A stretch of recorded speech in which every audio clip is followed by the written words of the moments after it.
During the 1950s, Indonesia was that one kid who lights a firecracker and sips their juice while the backyard burns. Unlike Korea or Vietnam, it never split into two. Instead, it just collected rebellions like Pokemon. PRRI, CIA-backed. Permesta, the DLC of PRRI. South Maluku Republic, yup. Darul Islam, shiny rare drop. Most of these rebellions came from disgruntled generals pre-revolution. Then in the 1960s, entered the Communist Party, growing like that one cousin who overstays your welcome. President Sukarno tried to balance the chaos with his new super ideology called Nasakom: nationalism, communism, and Islam. Now, if you know anything about politics, you know this is basically mixing Coke, Mentos, and gasoline. The theocrats are scared of the communists, and the nationalists hate the communists. It's not gonna end well. Then, after a little pep talk from China, Communist leader Aidit proposed a new fifth force. Basically, hey, let's arm all the farmers and workers with Chinese rifles. What could go wrong? Spoiler, everyone hated this idea. Defense Minister Abdul Haris Nasution? Nope.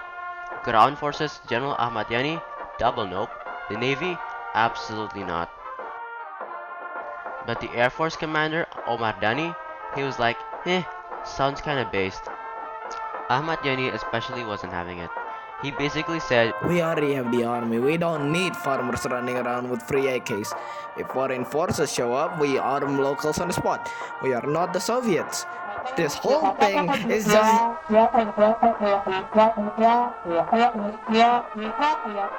the Chinese, of course, went full loot box mode and set the guns anyway, because why not? Meanwhile, in Indonesia, Sukarno, who had been coasting off leftover cash Japan left behind, tried to build his little tropical paradise.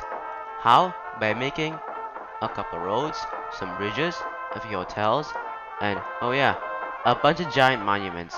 Because nothing says thriving economy like statues taller than your GDP. And starting with Malaysia. The result? The economy went kaput, like Windows XP blue screen levels of kaput. Now, before we get into the September stuff, here's a little reminder. All those previous rebellions, they were outside Java, tucked away in smaller regions. They took over a couple islands but never fully taken over Java. Aidit, the leader of the Communist Party, looked at that and thought, okay, easy fix. Let's just take over Java instead. Why Java? Because that's where the PKI, the Communist Party, had the most influence. And thanks to Sukarno's grand let's build monuments instead of food plan, aka Project Lighthouse, the economy was already in a dumpster. Everyone except the rich were starving, broke, or straight up dying, which of course makes it the perfect time for a political power grab. The PKI's grand plan was simple. Take out the top brass of the ground forces. Why the ground forces? Because the Navy had its own soap opera, and the Air Force was basically giving them side eye and thumbs up at the same time. That left the Army the only serious nope in the way of a communist power grab. So who was on the menu? Short list, the big hitters of the Army leadership. Minister of Defense Aha Nasution, Main General of the Ground Forces Lieutenant General Ahmad Yani, Major General Suprapto, Major General Harjono, Brigadier General Sutojo, Brigadier General Panjaitan, Major General Siswondo Parman. The assignment was binary, kill or capture, and the unit picked for this VIP extraction, Chakra Birawa. Basically like the Praetorians, they're made to be loyal but they're also backstabbing bastards. The PKI's reasoning was simple. These generals are totally planning a coup, so let's beat them to it. First stop, General Nasution's house. The PKI squad shows up and immediately makes things worse by killing a policeman, Karel Satsui Tubun, who was guarding the Vice Prime Minister's place next door. The noise wakes up Nasution's wife, who takes one look at these guys and thinks, nope. She wakes her husband and tells him to bail out the back door. Meanwhile, the Chakra Birawa are blasting through the front like it's Call of Duty, and in the chaos, they shoot Nasution's 5-year-old daughter, Ade Irma. Then enters Pierre Tendean, Nasution's young bodyguard. Outnumbered 10-1, he surrenders. Here's where things get messy. History books say he claimed to be Nasution, but realistically, it's 3 a.m. The rebels have a dead policeman, a dying child, and a sun coming up in a few hours. They didn't exactly have time to check IDs, so they shrugged and took him in. Hey, it's me. Yeah, about the voice, the narrator, he kinda got busy midway and thus he can't finish his lines because he kept stuttering and also I'm here to replace him for a bit. Don't worry about that.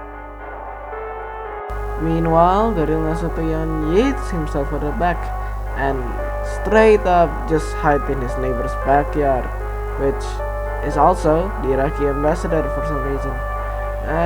His story is kind of convoluted if you look back into it. Anyways, well, he can't really make it far without gunshot in his leg. On the other houses, it was fine and dandy. Chakra took the generals. Well, they only took a couple, unfortunately. They shot Panjaitan, Yani, and Haryono. Interestingly, during Panjaitan's capture, a policeman named Sukitman was also in the area. He left his partner after he heard the gunshots in Panjaitan's house, which is definitely something you should bring your partner into. And he practically got captured by Chakra troops after he snoops around the military truck that was left behind by them, like for a small bit. Considering his low rank in the police force, they thought he won't do much, so they just took him in. Like, what can he do? He's just some nobody. Operation was mostly a success. They took all the generals. Who cares about Nasution? What can he do? They quickly went back to their base, where the previous police guy that we already told about, and well, he saw everything. He saw the torture. So these guys, the communists, they torture, they burn, they kind of kill the generals, and then they shot them, and then they bury them under a well or something, which is something this policeman, he saw everything, and then they just left him to hang around for a bit. I mean, like, he's just some guy. The PKI thought they won. Most of the generals that opposed them are dead. The army have no leaders. Nasution is essentially cook, and the leader of the Chakrabirawa unit, that called Untung, he has a good friend that's Northwestern Line, and he's also the commander of the army reserves, which means he'll be in their side, right? Or was he?